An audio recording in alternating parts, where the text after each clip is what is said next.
오늘 읽으신 본문 말씀 사사기 14장 말씀을 중심으로 허물투성이 삼손이라는 제목으로 같이 말씀의 은혜를 나누기를 원합니다. 삼손은 믿음의 가정 속에서 태어났습니다. 믿음의 가정, 믿음의 아비 마누아와 그의 아내에게서 또 기도 가운데 얻었던 자식이 바로 이 삼손이었습니다. 하나님께서 또한 삼손에게 복을 주셨다라고 13장 하반절에서 말씀을 해주고 있습니다. 이렇게 부유한 가정 속에서 큰 문제 없이 믿음의 가정 속에서 자랐던 사람이 바로 이 삼손입니다. 삼손이 이제 장성해서 결혼할 나이가 되었을 때 지금 14장 이야기가 나오고 있습니다. 1절 말씀해 보면 삼손이 딥나에 내려가서 거기서 블레셋 딸 중 한 여자를 보고라고 말씀하고 있습니다. 삼손이 이제 블레셋 딸의 여인을 마음에 지금 품었다 이런 얘기죠. 블레셋에 가서 그 여인의 마음에 두고 이제 올라와서 자기 부모에게 이제 말을 하고 있습니다. 내가 딥나에서 블레셋 사람의 딸 중 한 여자를 보았사오니 이제 그를 취하여 내 아내를 삼게 하소서. 블레셋 아내를 나는 이제 맞이하기를 원합니다라고 지금 부모에게 올라와서 이야기를 합니다. 어떻게 보면 이 아이들이 장성해서 결혼할 나이가 되어서 어떤 신부를 데려오고 신랑감을 데려오면 저는 지금 그렇습니다. 너무나 좀 대견스럽고 좀 기쁠 것 같아요. 며느리가 생긴다 뭐 그런 생각을 하면 뭐 며느리 사랑은 시아버지라 뭐 이런 얘기 하지 않습니까? 굉장히 잘해줄 것 같습니다. 들고 봐야지만 잘해줄 것 같고 대견하게 느껴질 것 같고 아 우리 가족이 한 명 더 는다 그런 생각 때문에 기쁠 것 같은데요. 근데 삼손이 데려온 그 여자는 이 부모의 마음을 기쁘게 할 수 있는 그런 여자가 아니었습니다. 이제 부모가 삼손에게 3절 말씀에 이렇게 말씀합니다. 내 형제의 딸 중에나 내 백성 중에 어찌 여자가 없어서 내가 할례받지 아니한 블레셋 사람에게 가서 아내를 취하려 하느냐. 네가 어찌 그런 여자를 데려오냐. 지금 이런 얘기 지금 하고 있는 겁니다. 우리가 뭐 드라마 주제가 많은 그런 드라마 주제 있지 않습니까? 자기 뭐 부모의 마음에 들지 않는 며느리, 부모의 마음에 들지 않는 신랑감을 데려왔을 때 이 부모가 과연 이것을 허락을 해야 되느냐 안 해야 되느냐 많은 갈등이 있죠. 그래서 자식과 부모 사이에 여러 가지 많은 어떤 그런 갈등이 있는 것 그런 걸 주제로 해서 드라마를 많이 만들지 않습니까? 지금 여기서도 지금 삼손과 그의 부모의 스토리가 바로 그러한 스토리 중에 지금 하나입니다. 삼손이 데려온 그 여자는 이 부모의 눈에 봐서는 이방 여자였고 또 할례받지 않는 블레셋 사람 즉 원수의 민족 속에서 데려온 그런 여자가 바로 삼손이 데려온 그 신부감인 것이죠. 결코 마음에 들지 않을 바로 그런 여자입니다. 삼손이 가만히 있겠습니까? 삼손이 또 계속 얘기합니다. 삼손이 아들에게 이르되 내가 그 여자를 좋아하오니 나를 위하여 그를 데려오소서 하니 내가 그 여자를 좋아합니다. 이 얘기는 뭔 얘기입니까? 지금 때를 썼다 이런 얘기죠. 우리가 얘기하면 내가 저 여자하고 결혼하지 않으면 내가 이 여자 데리고 나가겠습니다. 집을 나가버리겠습니다. 뭐 이런 지금 선전포고를 하는 거하고 지금 마찬가지입니다. 뭐 자식 이기는 부모 없다 뭐 이런 얘기 하지 않습니까? 뭐 자식이 자꾸 얘기를 하면 부모의 마음은 약해질 수밖에 없고 그럼 네 좋을 대로 해라. 네 인생이지 내 인생이냐? 하고 결론은 결국 자식이 나가는 대로 그냥 허락을 해줄 수밖에 없는 것인데요. 참 어떻게 보면 시각의 차이죠. 어린 결혼할 연령에 처해 있는 그 처녀 총각들은 뭐 이 사랑 하나밖에 더 보이는 것이 없지 않습니까? 그러나 인생을 오래 산 부모의 입장에서는 사랑만 가지고는 안 된다라고 하는 것을 너무나 잘 알고 있는 거죠. 그것 말고도 우리가 고려해야 될 것이 여러 가지 있는데 그런 것들을 충분히 다 고려해보고 생각해보고 기도해보고 그러고 나서 이 자기 어떤 아내감, 신랑감을 만나는 것이 너희 인생을 위해서 행복한 길이기 때문에 부모들은 자꾸 그런 걸 강조하는 거 아닙니까? 왜냐하면 시간 지나면 결과는 뻔하니까. 너희들이 그 길로 세상 살아가면서 늘 느끼는 것이 특별한 사람이 그렇게 많지 않잖아요. 특별하다는 것은 아주 특별하기 때문에 특별한 거죠. 보통 사람들은 그냥 노말하기 때문에 그냥 세상 사람들이 생각하는 것, 세상 사람들이 결정하는 것, 느끼는 것 거기에서 그렇게 많이 크게 뭐 넘어서거나 뭐 밑으로 또 처지거나 하는 것이 없이 그냥 일반적으로 가는 길을 가는 것이죠. 지금 이 부모가 바라보는 관점과 이 아이가 이렇게 삼손이 바라보는 관점, 이 의견 대립 속에서 부모는 이제 어쩔 수 없이 이 삼손의 의견을 따라 갈 수밖에 없는 그런 입장에 지금 처하게 됩니다. 그래서 이제 그 삼손이 가는 대로 그 여자를 취하라 이제 허락을 하게 되는 거죠. 자, 그런데 4절에 보니까 이렇게 말씀합니다. 이때 블레셋 사람이 이스라엘을 관할한 고로 삼손이 틈을 타서 블레셋 사람을 치려 함이었으나 그 부모는 이 여호와께서 나온 것인 줄을 알지 못하였더라라고 지금 말씀을 하고 있습니다. 이 말씀이 잘 나가다가 이 말씀을 딱 보면서 이게 도대체 무슨 뜻이지? 라고 하는 생각을 우리가 하게 됩니다. 삼손이 틈을 타서 블레셋 사람을 치려 함이었으나 삼손에게는 다른 숨겨진 의도가 그 안에 있었다라고 성경학자들은 이렇게 주석을 달고 있습니다. 삼손이 이방 여인, 블레셋 여인의 미모에 반해서 결혼하려고 하는 것, 물론 그것도 있다 이런 얘기죠. 그 이면에 다른 목적이 삼손에게는 있었다라고 지금 성경은 그렇게 이야기를 하고 있는 것입니다. 삼손이 여인을 통해서, 블레셋 여인을 통해서 이제 틈을 타서 블레셋 사람들을 칠 구실을 만들고 또 블레셋 사람을 물리칠 수 있는 어떤 나름대로 어떤 그런 의도가, 숨은 의도가 그 안에 있었다라고 지금 이렇게 이야기를 하고 있는 것입니다. 어떻게 보면 삼손이 생각이 더 깊은 생각 아닙니까? 우리가 이렇게 생각할 수 있어요. 그러나 여기에는 두 가지 어떻게 보면 의도가 담겨 있는 것이죠. 하나는 뭐 우리가 흔히 얘기하는 그런 얘기 하지 않습니까? 뭐 뻥 먹고 알 먹고다. 삼손의 마음이 아마 뻥 먹고 알 먹고 이런 마음이 아니었나 그런 생각을 해요. 하나는 이쁜 여인도 취하고 한편으로는 왼수인 블레셋 사람도 쳐 부수고 어떻게 보면 이런 위험한 게임을 지금 삼손이 지금 하고 있는 것이죠. 이런 삼손이 가지고 있는 이런 의도와 목적이 결국 여러 가지 이제 문제를 발생시키고 또 그 속에서 또 삼손이 사사로서의 역할을 감당하게 되는 부실이 또한 거기서부터 나온다고 하는 것이 어떻게 보면 굉장히 복선이 깔려 있으면서 어떤 분명한 어떤 복선이 있으면서 또 순수한 의도라기보다는 또 순수하지 못한 의도가 그 안에 있으면서 블레셋 사람을 물리치는 것은 또 하나님의 또 뜻이면서 여러 가지가 지금 믹서돼서 이 복합적으로 나타나는 것이 삼손의 사사로서의 역할이 그 전체의 스토리가 그렇게 복선이 깔려있는 어떻게 보면 숨겨진 의도와 또 그 속에서 삼손의 어떤 불순한 어떤 동기 이런 것들이 그러면서도 하나님의 뜻을 이루어가는 어떻게 보면 이 모습이 결국 이 세상의 모습이 아닌가라고 하는 생각을 또 우리가 하게 됩니다. 세상에 깨끗한 사람들만이 있는 것이 아니잖아요. 또 깨끗한 사람들만이 또 하나님의 일을 하는 것도 아닙니다.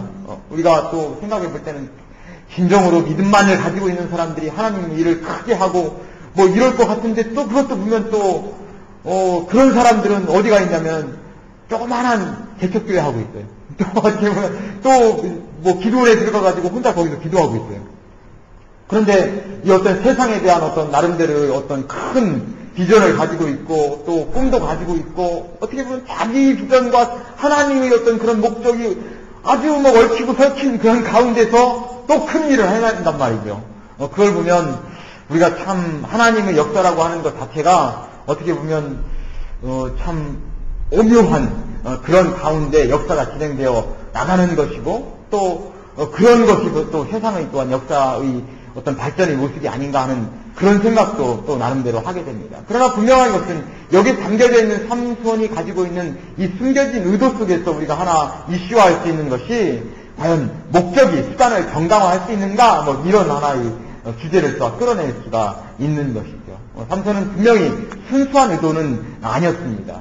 블레셋 여인을 보고 거기에 미모에 빠졌고 그러다 보니까 이제 뭐 블레셋을 통해서 블레셋을 물리칠 수 있는 구실도 잡아보고 하면서 어떤 이러한 복합적인 목적을 가지고 그가 접근을 했지만 또 그 속에서 많은 문제를 또 발생시키고 있지만 그러면서도 하나님의 역사를 해나가는 어떤 그런 모습들. 그래서 여기서 우리가 과연 목적이 내가 좋은 목적만을 가지고 있다가 수단은 그냥 아무런 수단을 그냥 좋지 않은 수단을 써도 되는가라고 하는 어떤 그런 문제가 또 담겨져 있는 것이죠.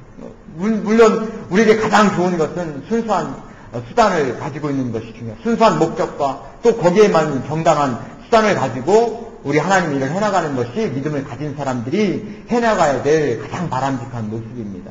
그렇게 했을 때 자기 인생이 또한 행복해지고 자기 삶이 풍요로워지는 것이지 목적이 어떤 아주 크고 목적이 어떤 큰 하나님의 영광을 위한다라고 하는 큰 명목을 가지고 어떤 자신의 어떤 비전을 이루어가고 야망을 이루어가는 수단으로 나아갈 때 그것은 잘못된 방향으로 나가기가 쉽고, 그것은 어떻게 보면 자기 배만을 굴릴 수 있는 왜곡된 모습으로 나아갈 수 있다는 것이죠. 그것을 결국 또한 하나님께서는 수단으로 사용했지만 그것을 또한 기뻐하시지 않는 그런 하나님의 뜻이 있음을 우리가 생각을 하면서, 우리가 늘 언제나 생각할 것은 참된 믿음을 가지고 있는 사람들에게 중요한 것은 수단과 목적 자체가 어떻게 보면 하나님 영광을 위해서라면 정당한 목적 하에 또 정당한 수단을 통해서 우리 삶을 진행시켜 나가는 것이 가장 바람직한 그런 모습이 아닌가 하는 그런 생각을 합니다. 어쨌든 삼손은 이렇게 해서 자기 아버지를 설득해서 블레셋 땅으로 아버지와 함께 내려가게 됩니다. 5절 말씀에 보면 삼손이 그 부모와 함께 딥나에 내려가서 딥나의 포도원에 이른즉 어린 사자가 그를 맞아 소리 지르는지라 라고 말씀을 하고 있어요. 부모와 함께, 삼손이 그 부모와 함께 딥나에 내려갔다라고 하는 것이죠. 그것은 이미 부모가 허락을 했다라고 하는 것이죠. 아들이 삼손이 자꾸 강요를 하고 또 쫄라대니까 이 부모가 거기에 지금 넘어갔습니다. 근데 어떻게 보면 자식이 장애를 위해서는 아닌 건 끝까지 아닌 거고, 또 이게 될 것 같으면 그냥 허락을 해주는 것이 참 이 올바른 방법인 것 같은데, 어쨌든 참 부모의 역할이 그래서 중요한 것 같습니다. 과연 아이들의 의견을 들어주는 게 옳은가, 아니면 끝까지 반대하는 게 옳은가. 삼손의 부모는 이제 아들의 의견을 충분히 성취를 하는 쪽으로 결론을 내리고 이제 내려가게 됩니다. 근데 내려가다가 어린 사자를 만났다라고 5절에 말씀을 하고 있어요. 어린 사자가 그를 맞아 소리 지르는지라. 어떻게 보면 삼손이 내려가면서 블레셋 여인과 결혼을 위해서 내려가면서 가진 첫 번째 장애물입니다. 어린 사자. 어린 사자는 라고 해서 우리가 깜볼 수는 없죠. 그래도 사자인데. 사자를 만났단 말입니다. 장애물이죠. 자기가 목적을 위해서 어떤 계획을 세우고 나아갈 때 늘 언제나 우리 앞에 장애물이 있지 않습니까? 장애물이 있을 때 우리가 두 가지를 생각해 볼 수 있습니다. 이 장애물을 통해서 하나님께서는 나를 여기서 멈추라고 하는 하나님의 사인인가? 아니면 이것이 어떻게 보면 사탄이 어떤 장애 공작인가? 그런 생각을 우리가 해볼 수가 있습니다. 장애물이 있을 때마다 우리가 그 앞에서 기도를 하는 것이죠. 하나님, 이게 내가 무찔러야 될 그런 대상입니까? 아니면 이것이 하나님의 뜻입니까? 늘 언제나 생각하는 것이 꼭 필요한 것이죠. 우리 금요 철야 기도하면서 제가 말씀 중에 한 것이 그래요. 참, 어떤 분이 그 비자 문제로 참 여러 가지 어려움을 겪고 있는 분이 옆에 주변에 한 분 계신데, 이분이 학생 잡서치 비자를 이제 신청을 했는데 그것이 기각이 됐어요. 참 여기서 살고 싶어 해요. 굉장히 살고 싶어 하고, 그런데 옆에서 보니까 너무 안 된 거예요.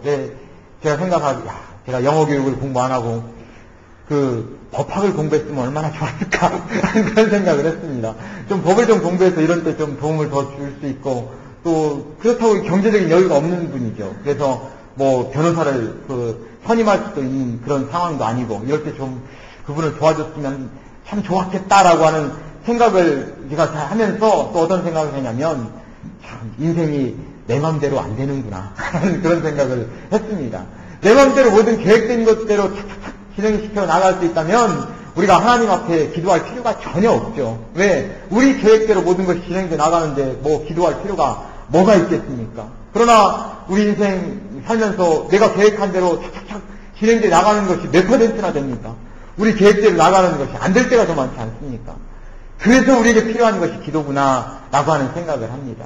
우리에게 안 되는 것이 더 많으니까, 방해물이 더 많으니까, 옆에 많은 변수들이 우리에게 있으니까, 그래서 필요한 것이 우리가 기도하는 것이 필요한 것이고, 그래서 필요한 것이 하나님께서 우리 길을 열어주시는 것이 필요한 것이다 라고 하는 그런 마음을 또 갖게 됩니다. 우리가 늘 언제나 우리 앞에 인생 살아가면서 장애물이 있을 때마다 우리에게 늘 기도할 것은 하나님의 뜻을 우리가 물어보는 것이죠. 이게 진정 하나님의 뜻이라면 나에게 확신을 주시고 믿음을 주시고 이길 수 있는 능력을 우리에게 주셔서 이걸 나아갈 수 있는 힘을 달라고 기도하시고, 또 한편으로는 이것이 하나님께서 멈추라고 하는 하나님의 뜻이라면 여기서 내가 멈추기를 원합니다 라고 하는 어떤 그런 기도가 우리에게 또한 필요한 줄 믿습니다. 이 첫 번째 장애물을 맞았을 때 삼손이 택한 방법은 뭡니까? 과감하게 쳐부수는 것이죠. 그리고 6절에 보면 이렇게 말씀합니다. 삼손이 여호와의 신에게 크게 감동되어 손에 아무것도 없어도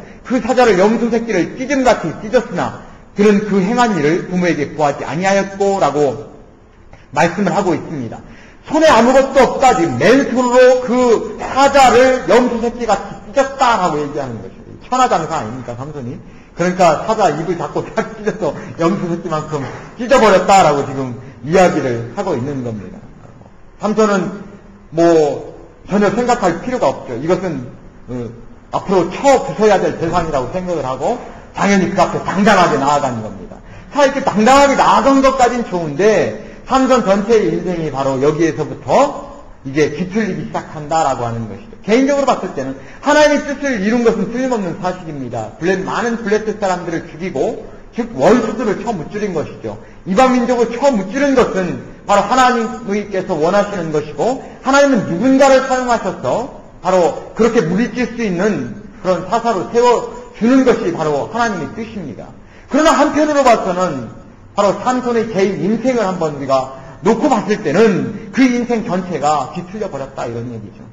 자기가 사랑하려고 결혼하려고 하는 아내와도 결혼을 하지 못합니다. 그 다음에 드릴라라고 하는 여인을 만나가지고 그 여인의 게임에 빠져가지고 비참한 죽음을 맞이하게 됩니다.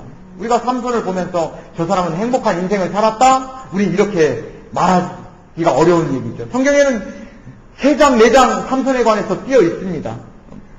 성경에 많은 기록들이 되어 있다고 그 사람이 그 인생이 개인적인 인생 하나님 앞에 큰 사역을 감당했고 그 인생이 행복한 인생을 살았다 우리는 이렇게 볼 수 없는 것이죠. 삼손은 불행한 인생을 개인적으로는 살은 사람입니다. 큰 일은 했지만 그러나 불행한 인생을 살은 사람이죠. 그것이 결국 첫 번째 방해물 앞에 그가 나타났을 때 우리가 그 앞에서 하나님 이것이 하나님의 뜻입니까? 돌이키라고 하는 하나님의 뜻입니까? 아니면 이것이 하나님 나아가라고 하는 하나님의 뜻입니까? 삼손이 거기에서 멈출 줄 알았다면 그의 비참한 인생을 그는 살 필요가 없었을 것이다. 이렇게 우리가 다른 해석으로 해석해 볼 수도 있는 것입니다. 어쨌든 삼손은 그 사자를 찢어버려서 앞으로 지금 나아가고 있습니다. 나아가다가 이제 그 여자 집에 가서 그 여자와 만남을 갖다가 다시 취하고 돌아오다 보니까 거기 자기가 전날 죽였던 그 사자 옆을 지나가게 됐어요. 사자 옆을 지나가다 딱 살펴보니까 거기에 벌들이 막 모여 있습니다. 그 안에 보니까 그 벌들이 꿀을 잔뜩 모아 놓은 것이죠. 그래 자기가 그 꿀을 먹고 그 꿀을 또 떠다가 아비에게 또한 갖다 줍니다. 자, 이렇게 해서 그 꿀을 먹고서 이제 그 아비와 함께 다시 또 블레셋 땅으로 내려가서 거기에서 이제 그 여인을 취하려고 이제 내려가서 또 잔치를 베푸는데요. 그때 함께한 30명, 블레셋 청년 30명에게 이제 수수께끼를 냅니다. 그 수수께끼 내용이 12절에 나와 있어요. 거기 보니까 수수께끼 내용이 이제 내가 너희에게 수수께끼를 하리니 잔치할 7일 동안에 너희가 능히 그것을 풀어서 내게 구하면 내가 배옷 30벌과 겉옷 30벌을 너희에게 주리라. 그러나 그것을 능히 내게 구하지 못하면 너희가 내게 배옷 30벌과 겉옷 30벌을 줄지니라. 그들이 이르되 너는 수수께끼를 하여 우리로 듣게 하라. 즉 30명의 블레셋 청년들에게 지금 수수께끼를 내는 겁니다.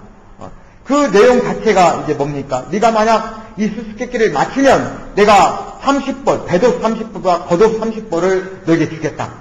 네가 맞추지 못하면 나에게 줘라. 라고 하는, 어떻게 보면 뭐 30벌 옷이라고 하는 게 뭐 옷 한 벌에 지금 얼마 하는지는 몰라도 뭐 속옷 겉옷 까져가지고 10만원씩 잡으면 얼마입니까? 30벌이면 300만원이죠? 뭐 엄청 큰 돈은 아니잖아요? 300만원이. 근데 이 300만원을 걸고 지금 서로 내기를 하는 거예요.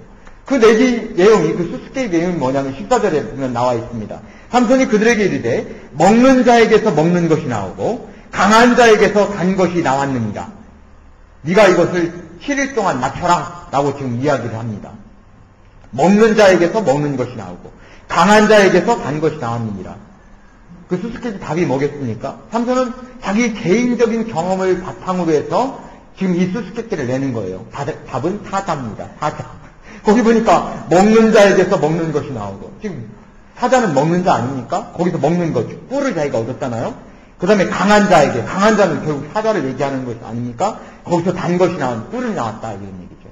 자기 개인적인 경험을 딱 얘기를 하니까 맞출 사람이 있겠습니까? 없겠습니까? 당연히 없는 것이 당연하죠.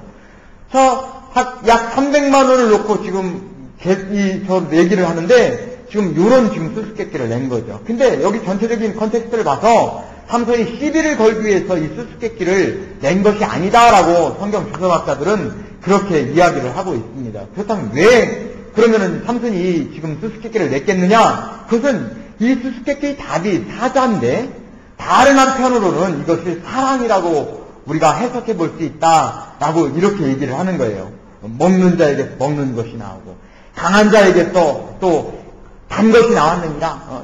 즉 어떻게 보면 이런 전체적인 어떤 맥락 속에서 이게 어떤 전체 잔치 분위기 속에서 삼손이 흥을 돋구기 위해서 이 어떤 사랑이라는 주제, 자기 답은 두 가지, 하나는 사자면서 또 사랑인 것이죠. 이 흥을 돋구기 위해서 지금 이 수수께끼를 냈는데 이제는 그 수수께끼를 통해서 비극이 시작되는 겁니다. 이제 이 수수께끼를 풀지 못하니까 블레셋 사람들이 지금 아주 지금 난리가 났어요. 15절에 보면 이렇게 얘기합니다. 이제 블레셋 사람들이 삼손이 아내에게 몰려와서 이제 떼를 쓰는 거예요. 자기들이 아무리 생각을 해봐도 답을 알 수가 없거든요. 3일은 지났죠. 초조해지죠. 그러니까 삼손이 아내한테 와가지고 이제 떼를 쓰면서 네 남편을 볶아가지고 좀 답을 좀 알게 해서 우리에게 알려줘라 지금 얘기합니다. 15절에 보면 너는 내 남편을 꿰어 그 수수께끼를 우리에게 알리게 하라. 그렇지 않으면 너와 내 아비 집을 불사르리라. 너희가 우리 소유를 취하고자 하여 우리를 청하였느냐? 그렇지 아니하냐? 라고 지금 이야기합니다. 네가 만약 나에게 이 답을 알려주지 않으면 그럼 네 집을 불살라버리겠다. 사람들이 지금 아주 심각해져서 몰려와가지고 삼손의 아내한테 이렇게 지금 이야기를 하고 있는 겁니다. 삼손의 아내가 이 말을 듣고서 이제 겁이 나지 않습니까? 또 손은 안으로 굽는다고 블레셋 자기 민족이들이 와가지고 막 이렇게 얘기를 하니까 어떡합니까? 17절에 보면 7일 잔치할 동안에 그 아내가 앞에서 울며 강박함으로 인하여 제7일에는 그가 그 아내에게 수수께끼를 풀어 이르매 그 아내가 그것을 그 민족에게 구하였더라. 그 아내가 울며 강박함으로 7일 동안 와가지고 무슨 얘기입니까? 이 삼손에게 와가지고 자꾸 지금 얘기를 하는 거죠. 나에게 가르쳐줘. 안 가르쳐주면 내 친구들이 나를 가만 안 두는데 하면서 막 좀 가르쳐줘 하면서 막 떼를 쓰는 거죠. 온갖 떼를 지금 다 썼다라고 성경은 지금 우리에게 이야기를 지금 하고 있어요. 강박함을 인하여 제7일에는 삼손이 말을 할 수밖에 없었어요. 결국 이 게임에서 진 것은 누굽니까? 삼손이 진 거죠. 어떻게든 이 친구들은 이 블레셋 사람들은 그 아내를 겁박을 했건 어떻게 했건 그 답을 얻어서 삼손에게 이야기를 했으니까 그러니까 이 친구들은 진 게 아니죠. 삼손이 진 게 된 겁니다. 우리가 여기 보면 이 스토리를 쭉 보면서 결국 무슨 생각을 하게 됩니까? 이건 심각한 문제가 아니었던 것이죠. 흥을 돋구기 위해서 했던 그런 게임 하나가 결과적으로 삼손이 이제 어떻게 합니까? 이 30명의 사람을 내려가가지고 삼손이 이제 아스콜론에 내려가서 30명을 쳐 죽입니다. 쳐 죽이고 약속은 약속이니까 거기서 사람들에게서 겉옷과 속옷을 다 취하였다가 이 블레셋 청년들에게 그것을 갖다 줍니다. 어떻게 보면 삼손도 참 자기가 게임에 졌다고 사람 30명을 또 죽여가지고 자기 어떤 그런 약속을 지켰으니까 의리가 있는 사람은 의리가 있는 사람이죠. 굉장히 의리 있는 사람인데 지금 이것이 결국 블레셋과 삼손 간에 엄청난 또 시비를 가져와서 비극이 시작되는 그런 계기가 된 것입니다. 이 이야기는 결국 블레셋 사람들에게 있어서 큰 문제를 우리가 발견하게 됩니다. 어떤 문제입니까? 이거는 블레셋 사람들이 지금 삼손은 재미있으라고 흥을 돋구려고 했던 것이 블레셋 사람들에게 있어서 승부욕을 자극을 한 것이죠. 승부욕을 자극한 겁니다. 내가 이걸 반드시 기필코 풀어야 돼. 300만 원 별로 심각하고 내가 300만 원 없어도 살고 있어도 사는 그런 돈인데 이 친구들은 막 승부욕에 불타는 것이죠. 그 안에서 그런 욕심과 승부욕이 결국 블레셋 사람들에게도 화를 불러오고 또 삼손에게도 역시 마찬가지로 이 화를 불러오는 그런 결과를 만들어 버리고 만 것입니다. 참 어떻게 보면 인간의 욕심이라고 하는 것이 우리를 불행하게 만드는 거죠. 우리가 그걸 조금만 절제시키고 또 우리가 조금만 더 여유 있는 삶으로 나가면 지금보다 우리가 훨씬 더 여유 있는 삶을 살아갈 수 있지 않을까 하는 그런 생각을 한번 해봅니다. 우리가 좀 그렇잖아요. 우리 한국 부모님들 그런 생각 많이 하잖아요. 내가 조금 벌어서 우리 아이들에게 좋은 것을 해주려고 막 그렇게 하지 않습니까? 가령 예를 들어서 좋은 대학교 뭐 보내려고 또 과외를 많이 시켜가지고 또 애들 공부 많이 시켜서 좋은 대학 보내려고 하잖아요. 좋은 데 보내려니까 어떡합니까? 내가 지금 뭐 죽도록 일해야 되잖아요. 죽도록 일해야 되다 보니까 결국 나에게 여유가 없어지잖아요. 또 우리 아이들에게 좋은 재산 많이 물려주려고 얼마나 열심히 일하십니까? 그 좋은 재산 근데 그거 한번 조금만 한 템포 뒤로 물려서 생각해보면, 그러면 우리가 조금만 욕심을 버리면 조금 덜 물려준다고 해서 아이들이 뭐 감사할 것 안 하고 감사 안 할 것 하고 그런 거 아니잖아요. 뭐 감사할 사람이면 안 물려줘도 감사하고, 또 감사 안 할 사람이라면 뭐 아무리 갖다 밀어 넣어도 감사 안 할 사람은 감사 안 합니다. 그건 결국 우리에게 중요한 것이 조금 삶의 여유가 이렇게 우리가 생각되어집니다. 조금 여유 있는 삶을 좀 우리가 살 필요가 있어요. 너무 빡빡한 삶을 살아가면 인생의 맛이 없어집니다. 또 내가 열심히 일하고 나중에는 내가 이제 조금 여유 있는 삶을 살겠다. 나중에는 여유 있는 삶 못 살죠. 늙어가지고요. 맛있는 거 먹어도 이빨 빠지고 뭐 트윗 껴놓고 해서 맛있는 거 먹어가지고 그게 맛이 있습니까? 또 지금은 막 돌아다니고 또 건강하고 그러니까 뭐 이것저것 막 가고 싶어도 나중에 늙어지면 뭐 거기 가고 싶은 기력 떨어지면 가고 싶은 생각 나요. 아예 집에 있지 뭐 맨날 집에서 그냥 아들밥 먹고 그냥 뭐 그렇게 뭐 누워서 자고 TV 보고 뭐 이러면서 살아가잖아요. 조금 생각해 볼 필요가 있어요. 미국 사람들이 생활 패턴은 우리 한국 사람들이 생활 패턴과 아주 다르다고 합니다. 미국 사람들은 보통 연금을 집어넣는데 개인연금을 보통 많이 집어넣는다고 그래요. 그래서 젊어서부터 자기가 개인연금을 집어넣어가지고 개인연금을 쭉 집어넣게 되면 나중에 자기가 퇴직할 때쯤 되면 그러면은 자기 노후가 다 보장되어진대요. 충분히 자기가 쓰고 남을 수 있을 정도의 연금이 생긴다고 합니다. 그럼 나머지는 내가 월급 받는 것은 그 월급 받고 하는 것은 개인 저축을 잘 안 했다고 그래요. 그것을 다 그냥 써버린답니다. 그러니까 미국 갔다 온 한국 사람들이 얘기하기를 미국 사람들은 별로 돈 많이 없어 이렇게 얘기한다는 거예요. 왜냐하면 이 사람들은 저축을 안 하니까. 연금으로 대신하고 있고 연금으로 자기 소득의 10%나 5% 자기가 개인적으로 5% 부담하고 기업에서 5% 부담하고 이런 식으로 해서 연금을 지금 계속 집어넣는 거죠. 그리고 나머지는 다 쓰는 거죠. 그러고 나도 나중에 노후에 연금으로 자기가 충분히 노후 생활을 할 수 있으니까 늘 언제나 자기가 버는 그 돈으로는 자기 개인적인 생활을 하고 쓰고 이렇게 하는 거죠. 어떻게 보면 우리 삶도 그렇게 하다 보면 조금만 더 여유가 있지 않을까 그런 생각을 합니다. 근데 우리는 벌으면은 우리가 한 3,000불 4,000불 벌으면 2,000불을 먼저 다 저금해놓고 아니면 먼저 우리는 저축부터 해야 돼. 저축부터 해놓고 나머지 가지고 바득바득 말아가잖아요. 이렇게 견디면서 해야지 돈 모을 수 있어 하면서 이 바득바득 말아가면서 우리가 살아가는 게 우리 아닙니까? 조금만 그거를 한 2,000불 저금할 거 한 500불만 저금하시고 나머지는 여행도 다니시고 또 스파도 다니시고 또 맛있는 것도 드시고 그래야 뉴질랜드 경제도 좋아지고 내가 자꾸 입마에 포켓만 하면 경제가 좋아집니까? 내가 자꾸 또 써줘야지 경제가 좋아지지. 그렇게 하시면서 좀 여유 있는 삶을 살아가시기 바랍니다.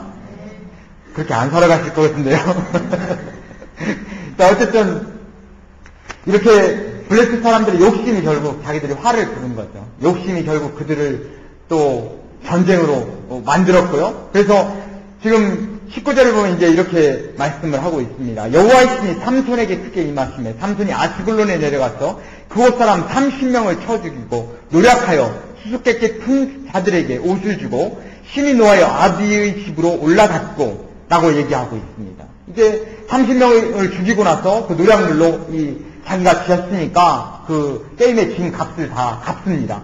그러고 나서 자기 집에 올라가는데요. 20절에 보면 삼손의 아내는 삼손의 친구 되었던 그 동무에게 준바되었더라. 즉 그 여인하고 결혼을 하지 못하게 됩니다.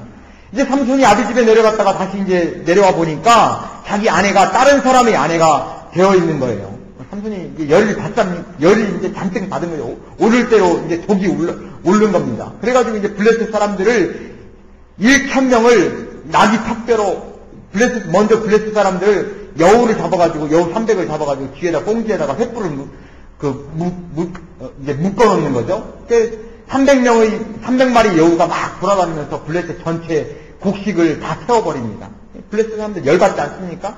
그러니까 이 블레셋 사람들이 그 삼손을 잡으러 와요. 잡아가지고 삼손이 이제 새끼줄 조각줄로 꽁꽁 묶여지지 않습니까? 그러고 나서 삼손이 이제 힘이 세니까 그걸 탁 풉니다. 풀고 나서 이제 나귀 턱뼈로 1,000명을 블레셋 사람을 죽이게 되는 거죠. 이게 삼손이 어떻게 보면 사사로서의 어떤 일을 그런 식으로 지금 시작을 하게 된다는 것이 바로 15장에 나와 있는 스토리 내용들입니다. 결국 삼손은 자기가 사랑하는 여인하고 제대로 결혼도 못했어요. 그 인생은 결국 불행하게 지금 나아가고 있습니다. 그것이 결국 허물 많은 삼손의 모습이죠. 허물 많은 삼손의 모습이고 어떤 이를 통해서 우리가 삼손의 스토리 전체의 모습을 우리가 살펴보면서 알 수 있는 것은, 결론적으로 알 수 있는 것은 허물 많은 삼손, 그러나 그 인간적인 약점을 또한 하나님께서 그것을 미묘하게 사용하셨다는 거예요. 유혹에도 쉽게 잘 넘어가는 삼손의 그 약점도 하나님께 사용해 주셔서 하나님의 도구로 또한 만들 수 있다라고 하는 바로 사실입니다.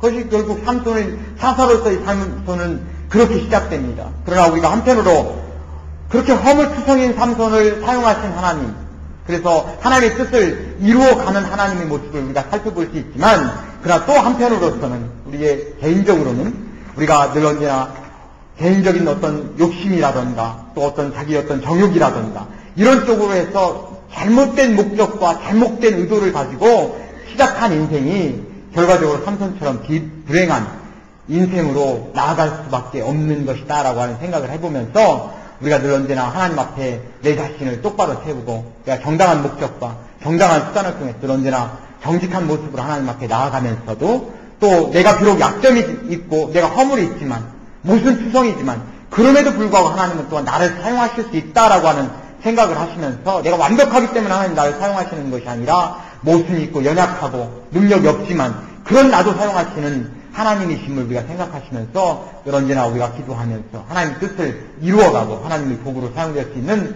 우리 모두가 되실 수 있기를 주님의 이름으로 간절히 축원드립니다. 기도하겠습니다. 사랑과 은혜가 충만하신 주님 감사합니다. 허물투성인 우리들의 모습입니다. 우리가 늘 언제나 순수한 목적만을 가지고 있는 것도 아닙니다. 그러나 주님, 그러한 저희들을 통해서더라도 하나님의 귀한 역사는 또한 나아갈 수 있음을 우리가 살펴보게 됩니다. 그러나 주님, 그보다는 하나님 앞에 먼저 정직하게 하시고 우리 목적이 분명하게 하시고 하나님께서 원하는 삶을 살아감으로 인하여서 하나님의 축복된 삶을 살아가게 하시고 인생에 큰 문제가 없이 살아가게 하시고 많은 이야기거리가 없이 살아가게 하시고 그저 하나님께서 나를 사용해 주셨어. 나의 가정을 사랑해 주셨어. 평탄한 가운데, 수탄한 가운데 하나님의 축복된 은혜를 우리가 누리면서 살아갈 수 있는 저희들의 삶이 될 수 있도록 주님 인도하여 주옵소서. 주님께서 늘 언제나 우리 교회를 사랑하여 주시고 우리 성도님 삶을 사랑해 주셨어. 큰 문제가 없게 하시고 장애물이 없게 하시고 늘 언제나 평안한 가운데 주님의 귀한 은혜를 누리며 살아갈 수 있는 우리들의 삶이 될 수 있도록 주님 축복하여 주옵소서. 감사드리며 우리 주 예수님 이름으로 기도 올려옵나이다. 아멘.